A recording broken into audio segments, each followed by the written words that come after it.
Major ডালিমের interview নিয়েছে criminal রাজাকারের গোষ্ঠী রাজাকার কুখ্যাত নেড়িকুত্তা ২৪ ঘন্টা মিথ্যা কথা বলে।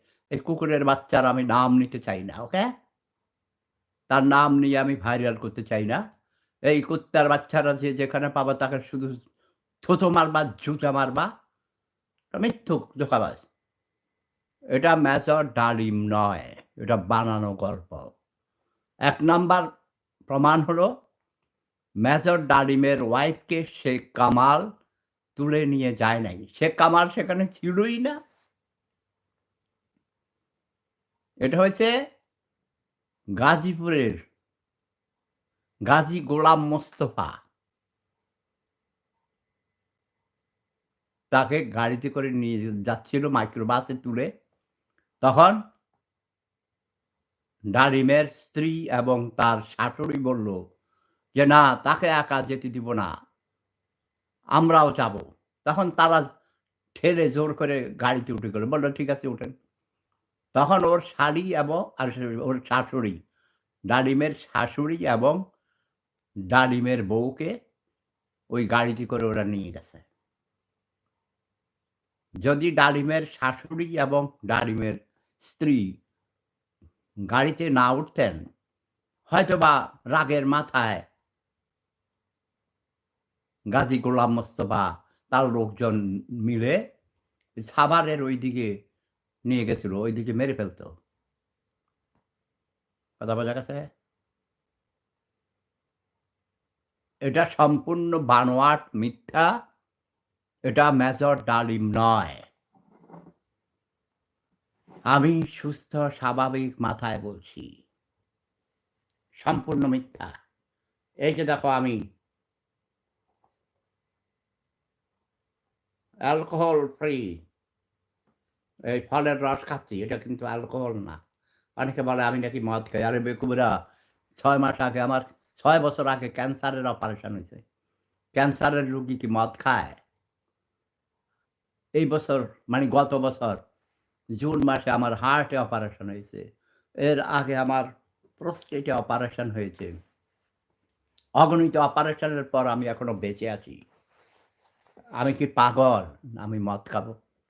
এটা মদ না ভাই। এই যে তাও কালকে এনেছি মন চাইলো যে একটু ইয়া খাই। কালকে না তো পরশু। চোখের সামনে পড়লো দোকানে কেনাকাটা করতে গেলাম। ভাবলাম যে একটু অ্যালকোহল ফ্রি বিয়ার, পানির পরিবর্তে এটা খাই।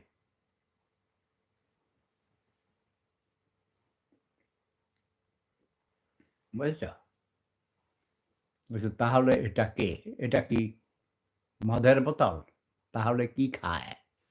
বললাম তো, এটা হলো অ্যালকোহল ফ্রি আঙ্গুরের রস। আম হ্যাঁ, একসময় খেতাম মানে সজীব আহমেদ। তখন তো খেতাম। আমি খেতাম না, আমি মদ খেতাম না। মদ আমাকে খেত।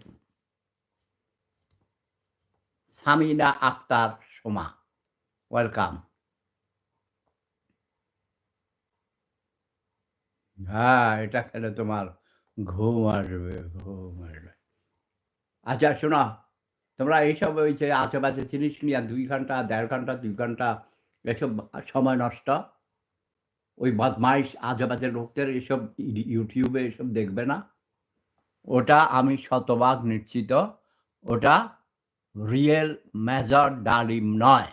এটা বানানো গল্প। কতিপয় কুখ্যাত রাজাকার, মিথ্যুক, ধোঁকাবাজ, প্রতারকরা এসব করে অনলাইনে টাকা কামায়, বুঝছ?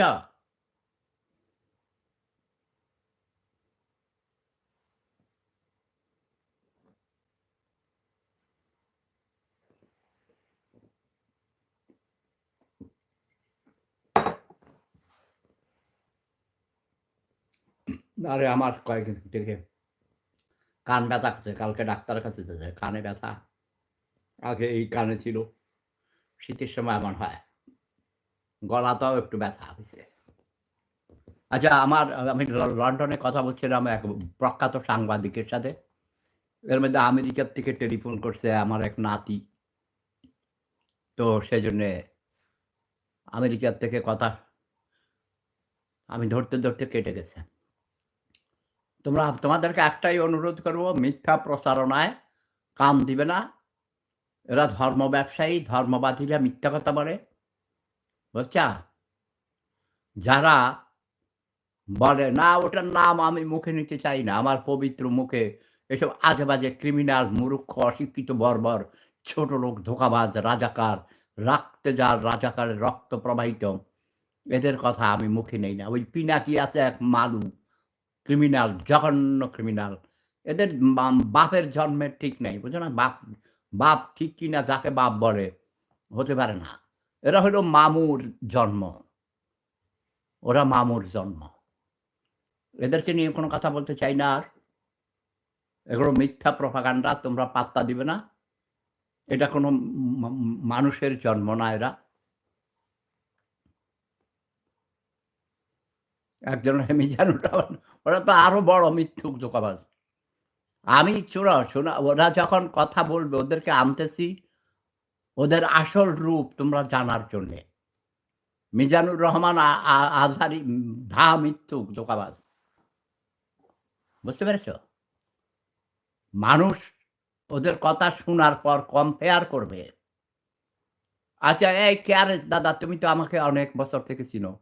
আমার কথা যারা শুনো, এই পর্যন্ত শুনেছ কখনো? আমি কখনো মিথ্যা কথা বলেছি? চাপাবাজি করেছি? হ্যাঁ বা না বলো? যারা আমার শত্রু, শত্রু হয় কারণ ছাড়া। আমি কারো ক্ষতি করিনি। আমার কোনো শত্রু থাকার কথা না। বোবার কোনো শত্রু নাই, তাই না? এই যে সামি আহমেদ লিখেছে না, সামিয়া লিখছে না, দাদু সবসময়, তাজ ভাই লিখেছেন, দাদু সবসময় সত্যি বলে। ইয়েস, সত্য বলা আমার একমাত্র, I say I was born to establish the truth by rooting out untruth. মিথ্যা হলো পাপের মা। ক্যারেস লিখেছে, তুমি একজন জীবন্ত ইতিহাস। Yeah, I thank you, Liman. I never tell a lie. কখনো মিথ্যা কথা বলি না। যে কারণে মানুষ আমাকে ভালোবাসে, বিশ্বাস করে। আর যারা মিথ্যা কথা বলে, সাময়িক তারা ধোঁকা দেয়, কিন্তু ওদের কথা কেউ বিশ্বাস করে না। যখন প্রমাণিত হয় ওরা মিথ্যা কথা বলেছে, ঠিক না? আপনার কথার কিছু বুঝি না।